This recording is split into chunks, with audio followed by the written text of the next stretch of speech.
At the literary level, this feeding of 4,000 people reads like a simple story. However, there was a large number of people who wanted to hear Jesus speak.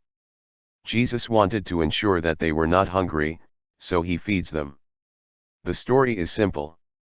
However, moving from the literary reading to the allegorical interpretation of the story produces many lessons.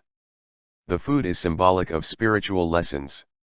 Thus, Jesus was teaching the people that they needed spiritual food as much as dietary food. There are symbolic meanings to several items in the story. For example, the number 7 is the key to the meaning of this feeding. The kingdom of heaven is not complete until the Gentiles were included. 7 is the symbol of completion.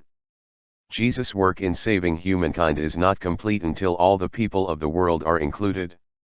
The divine intervention of the Lord is indicated to us by having a 3-day event. 3 is symbolic of divinity and divine intervention. The 7 loaves and 7 baskets of leftovers symbolize the inclusion of all people, Hebrew and Gentiles. It is sad that there were people in the church throughout its history and even today who do not believe that every person in the world can belong to Christ. Even Martin Luther, the great reformer, said that Jesus was not Jewish. Later in his life, he retracted that claim. Unfortunately, quite a bit of damage occurred during the last 500 years because of his statement. The kingdom of heaven on earth is meant to be inclusive of all people. When every person in the world is a part of the kingdom, then Jesus' work is complete. Perhaps this is the event that will trigger the Isaiah prophecy of a new heaven and new earth. Just having people loving each other instead of killing and hating each other would be enough to make the transition. Imagine a world without war, crime, or hate. Can you do that? Well, you have just imagined what the kingdom of heaven is all about. An attribute of heaven is that only love exists. Therefore, before a person can enter heaven, the soul must be cleansed. All negative emotions about any other person must be purged.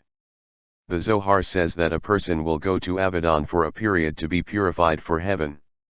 Even the righteous will go through this exercise. The soul cannot enter heaven if there is any hatred left. Heaven is a place of pure thoughts and actions. Therefore, all sin must be purged before the soul can enter. Jesus wanted to expand the purity of heaven to the earth. In his time, there was a lot of hatred and oppression. These are not permitted features in heaven and certainly not in the kingdom of heaven. If purity could be brought to the earth, then the soul would not have to spend any time in Abaddon.